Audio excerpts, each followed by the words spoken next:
à tous, merci d'être fidèles à A24 News. Nous sommes ensemble pendant 26 minutes pour cette édition du soir pour faire un dernier point complet sur l'actualité de ce lundi 17 août 2026.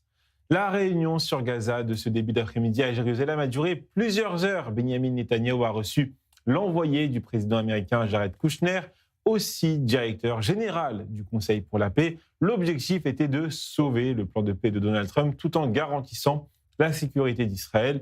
Les différentes parties semblent d'accord sur la démilitarisation complète du Hamas et la fin du règne de l'organisation terroriste à Gaza. Un sujet signé Matthew Winding. Pas de reconstruction de Gaza sans désarmement du Hamas. À l'issue d'une réunion de 4 heures à Jérusalem au bureau du Premier ministre, un terrain d'entente a été trouvé entre le Conseil pour la paix, Jared Kushner, l'envoyé du président Trump, et Benyamin Netanyahou. Selon des indiscrétions, un accord de principe énoncerait que la reconstruction de Gaza ne commencerait pas sans le désarmement complet du Hamas. Plusieurs éléments de l'accord ont été relayés par la presse israélienne. Les armes lourdes et légères de l'organisation terroriste seront remises aux hommes du général américain Jasper Jeffers, le commandant de la force internationale de stabilisation à Gaza, et sous sa supervision, elles seront détruites. Tsahal conserve sa liberté d'action et ne renonce pas aux éliminations ciblées. Le Premier ministre israélien a insisté, Israël ne se retirera pas de la ligne jaune et continuera de déjouer des attentats. À l'issue des discussions, il semble que l'État d'Israël ne soit pas convaincu que le Hamas désarmera. Jared Kushner aurait répété à plusieurs reprises au cours des discussions « Il n'y a rien à reconstruire tant que la bande côtière n'aura pas été démilitarisée ». En contradiction avec les termes de l'accord tels qu'ils sont connus, le président américain donne sa version des négociations alors que la réunion à Jérusalem est en cours. Donald Trump a expliqué aux correspondants de Fox News que les États-Unis ont un canal de communication avec le Hamas et que les terroristes vont désarmer. Par conséquent, le locataire de Maison-Blanche recommande à Israël de se retirer. Jared Kushner et Nikolai Mladenov ont ensuite été accueillis à la résidence du président d'Israël.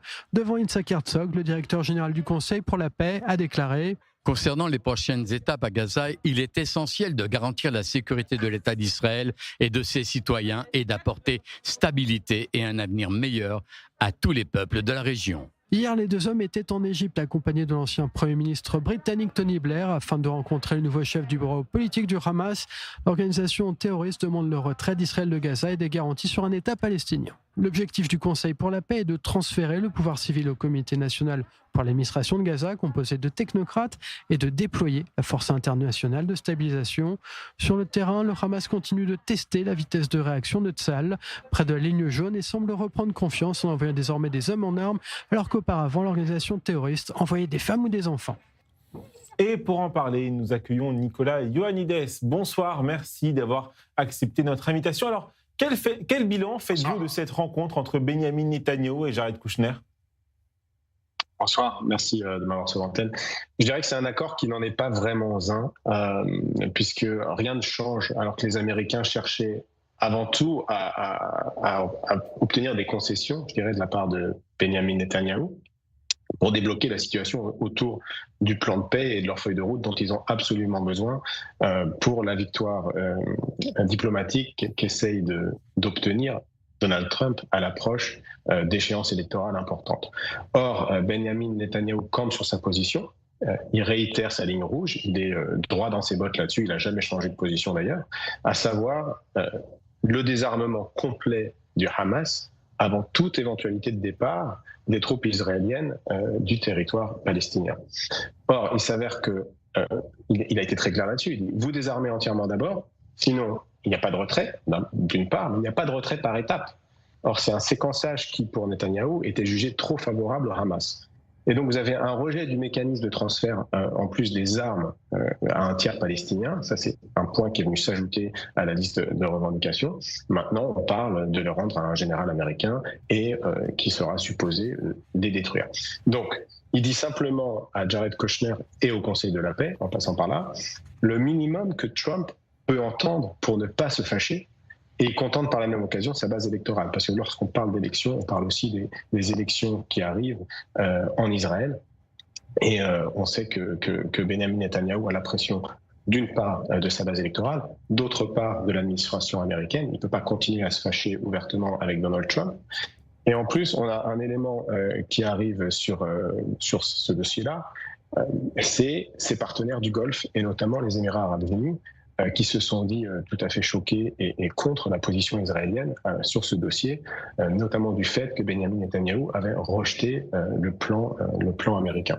Donc aujourd'hui, si vous voulez, on se demande bien ce que Jared Kushner va pouvoir raconter à Donald Trump en rentrant à Washington. Je pense que c'est un coup qui a été très habilement joué par Benjamin Netanyahou, qui n'a pas changé sa position. Et donc pour moi, on se retrouve au point de départ, parce qu'il va falloir regarder comment le Hamas va réagir par rapport à ça et s'ils sont d'accord sur ce qui vient de se dire entre Netanyahou, Kushner et le Conseil de la paix. Mais est-ce qu'on ne se dirige pas vers une situation plutôt figée dans la bande de Gaza pour de longs mois, voire plusieurs années? C'est-à-dire Israël qui reste sur ses positions, la ligne jaune, les Palestiniens de Gaza qui restent sur ce territoire conscrit, entouré donc par cette ligne jaune, et le Hamas qui refuse de déposer les armes. Et je pense que vous avez tout à fait raison. On risque d'être sur un conflit gelé. Vous avez d'un côté les États-Unis qui ont la pression du temps, et on connaît bien Donald Trump sur ces dossiers-là, que ce soit le dossier israélo-palestinien, que ce soit le dossier iranien ou d'autres. Il a la pression du temps. Il veut faire des deals comme si c'était des deals de business. Or, quand on connaît un petit peu les enjeux de la région, on sait que ce ne sont pas des choses qui se règlent en 5 minutes.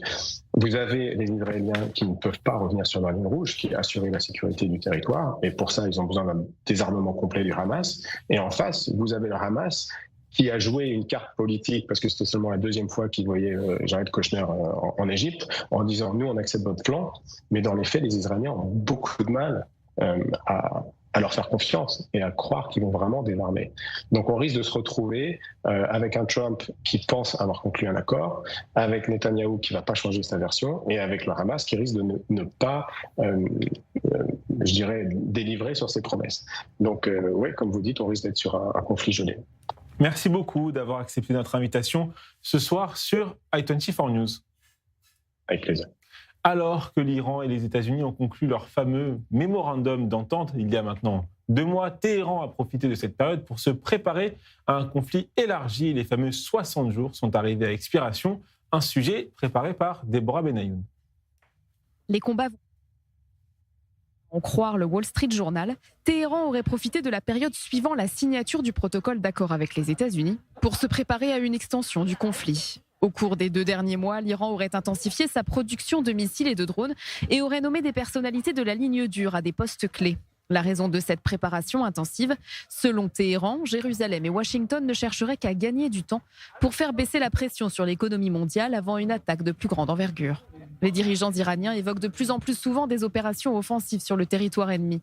Objectif, inquiéter les pays du Golfe plus faibles comme le Koweït. Selon des responsables cités par le Wall Street Journal, Téhéran aurait également envoyé des conseillers en Irak, au Yémen et au Liban. Objectif, préparer le terrain avec ses milices dans la région pour intensifier les attaques si nécessaire. Les gardiens de la révolution auraient aussi supervisé le déploiement de missiles, d'armes navales et de lanceurs de drones vers des positions surplombant la mer Rouge. Résultat, les Houthis ont attaqué les forces gouvernementales yéménites et ont déclaré un blocus du détroit de Bab el-Mandeb contre l'Arabie saoudite. De plus, le régime des Mollahs a transmis à ses voisins arabes des listes détaillées d'installations énergétiques à cibler, menaçant de les frapper si les États-Unis s'en prenaient à ses propres sites énergétiques. Mais tous ces événements pourraient n'être qu'une forme d'introduction à la prochaine étape de la confrontation.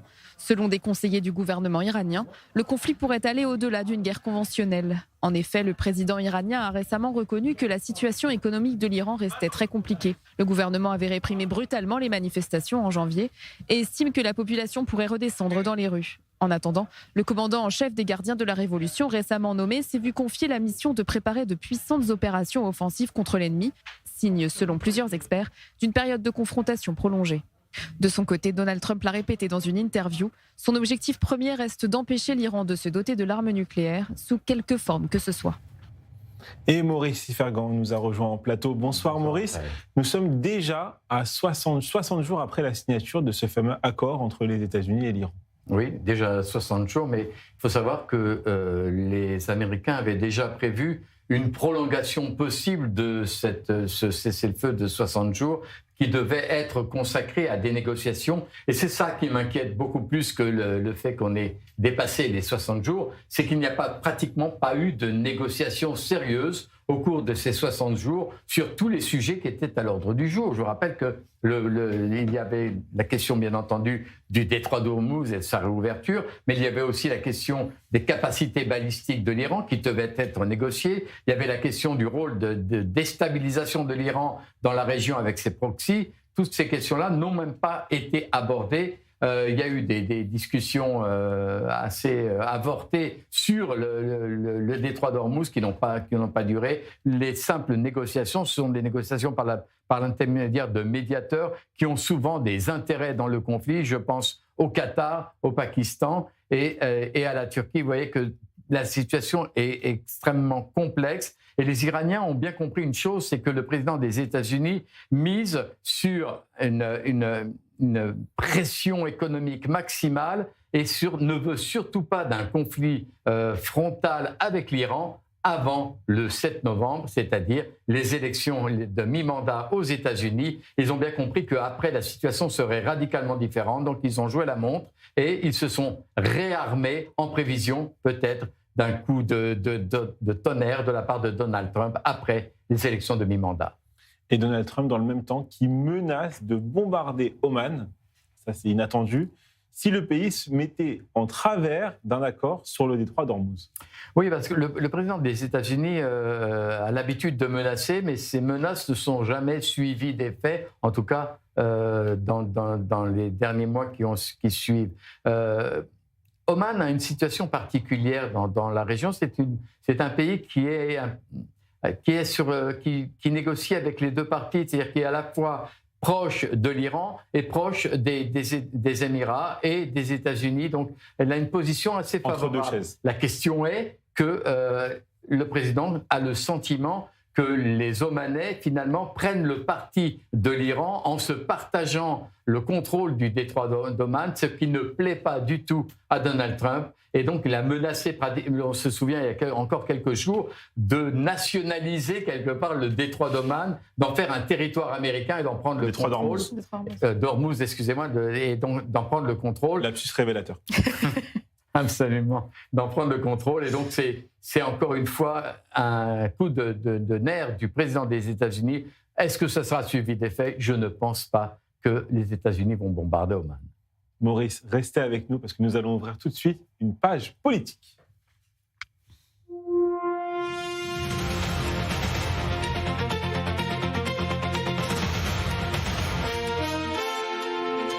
Et c'était le jour J pour les électeurs du Likoud. Ils ont voté pour la primaire pour choisir leur liste de candidats aux prochaines élections législatives.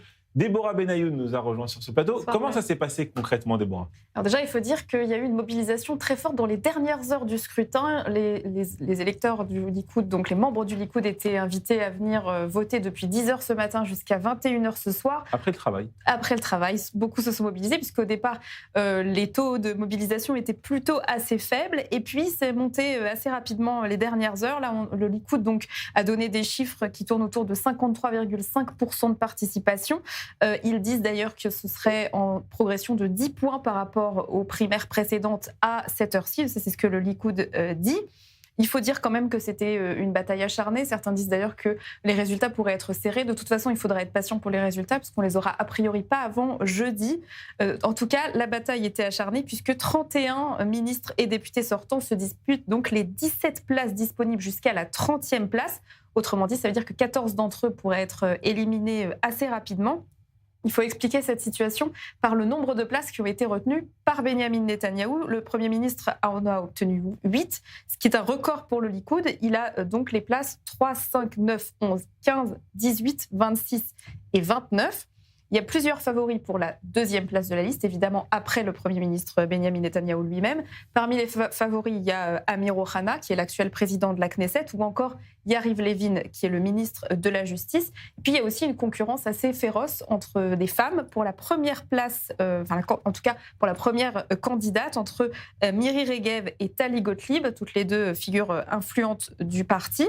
Mais en tout cas, au sein du Likoud, on dit quand même qu'a priori, ça fait partie, ces tensions, ça fait aussi partie du jeu des primaires. Cet après-midi, une de nos équipes était présente et a rencontré notamment le président de la Knesset, Amir Ohana. Je vous propose de l'écouter. This is a very crucial C'est une décision cruciale parce qu'elle aura un impact sur la victoire qu'on espère le 27 octobre prochain. Nous avons besoin d'une équipe très expérimentée, très idéologique et déterminée. Et je fais confiance aux électeurs du Likoud pour faire ce choix. Et Déborah, les primaires ne se jouent pas seulement dans l'isoloir, il y a aussi des négociations évidemment en coulisses. Oui, il y a des négociations par petits groupes. En fait, il faut savoir qu'une partie des adhérents, environ 40%, sont organisés autour de ce qu'on pourrait appeler des groupes d'influence. Et ils votent selon des listes qui ont déjà été négociées à l'avance et qui permettent parfois soit de propulser un candidat vers le haut, soit au contraire de lui faire perdre sa place. Ça, c'est la première chose. Et puis, il faut quand même préciser qu'il y a eu quelques drames dans la journée. On va donner quelques exemples, notamment l'actuelle ministre des Transports, Miri Regev, députée du Likoud depuis 2009. Elle a accusé le syndicat des salariés d'El Al de tenter, je cite, de l'éliminer en raison de ses efforts pour faire venir des compagnies aériennes low cost en Israël. Autre exemple avec Tali Gottlieb, qui a déclaré que certains bureaux de vote disposaient de formulaires de vote modifiés sur lesquels il n'y avait pas son nom. Pour finir, petite anecdote quand même, il faut dire que les candidats qui vraiment étaient motivés ont fait preuve de pas mal d'imagination pour attirer l'attention des militants. Par exemple, certains ont distribué des bonbons ou des glaces à leur effigie. Alors en période de chaleur, peut-être que ça peut les aider. On verra si c'était efficace pour leur permettre de disposer de la place qu'ils voulaient. On attendra évidemment les résultats, donc a priori dans les prochains jours. Maurice, on ne va pas parler des bonbons et des glaces à l'effigie de je ne sais quel candidat du Likoud, mais est-ce qu'on peut tirer déjà un premier bilan par rapport à la participation et aussi aux combats qui sont menés pour certaines places très importantes? Non, le bilan, c'est que finalement, il n'y a rien de nouveau. Le taux de participation est à peu près identique au taux de participation des années précédentes, peut-être un tout petit peu plus élevé cette fois-ci, mais il faut dire que ça fait pratiquement un mois que les primaires du Likoud sont à la une de tous les médias et qu'on nous laisse entendre que Benjamin Netanyahou veut récupérer le parti, veut le modeler à sa façon. Oui, c'est vrai, le Premier ministre veut modeler la liste des candidats du Likoud à la prochaine Knesset en fonction de ses objectifs et de sa campagne électorale. Je vous rappelle quelque chose qu'on a tous oublié, c'est qu'il y a quelques semaines, Benjamin Netanyahou a annoncé solennellement sur tous les médias israéliens qu'il avait l'intention d'aller vers un gouvernement d'union nationale, c'est-à-dire un gouvernement qui est plus centré tourné vers le centre que vers la droite. Benjamin Netanyahou ne parle plus d'un gouvernement de droite, c'est-à-dire avec Ben Gvir et Smotrich. Il a apparemment l'intention de changer de direction. Et donc, il a besoin d'une liste de candidats, de députés qui soient beaucoup plus centrés sur cette campagne électorale-là, qui sera une campagne plus consensuelle et moins agressive et moins idéologique. Et d'ailleurs, c'est pour ça qu'il y a eu tout ce bruit autour de la députée Tali Gottlieb, qui a les deux éléments que Benjamin Netanyahou ne veut pas voir lors de cette campagne. Elle est à la fois trop idéologique pour un Likoud qui veut être recentré et surtout trop tumultueuse et trop véhémente pour un Likoud qui veut avoir un dialogue avec la population et retrouver le langage de l'unité. Merci beaucoup Maurice, restez avec nous. Et pour aller plus loin à ce sujet, je suis heureux d'accueillir un militant du Likoud. Bonsoir Amir Weitman, merci d'avoir accepté notre invitation. Alors, 1 million d'Israéliens votent pour le Likoud de manière plus ou moins constante depuis les élections d'avril 2019, 1,3 million, parfois 1,2 million. Et est-ce qu'ils accordent vraiment une importance? Je ne parle pas des militants du Likoud, je parle des électeurs plus largement. À qui sera le 6e de la liste du Likoud? Ou selon vous, seul le nom de Benjamin Netanyahou les motive à voter pour votre parti? Alors non, la réponse est clairement, ça a une importance à la marge. S'il y a deux choses qui sont importantes, la première c'est Netanyahou, le deuxième c'est le brand, c'est le nom, comment est-ce qu'on dit en français, c'est la marque, voilà, merci, la marque du Likoud, voilà, c'est tout. Ensuite, qui est où? Je ne veux pas dire que ça a aucune importance, parce que peut-être qu'à la marge, ça influence un petit peu, mais vraiment à la marge. Mais disons qu'on va dire que la seule chose qui peut avoir une influence véritablement négative, c'est vraiment des personnes comme Tali Gottlieb ou d'autres personnes de ce genre qui soient extrêmement hautes dans la liste. Alors là, oui, en effet, ça peut avoir on va dire, éloigner des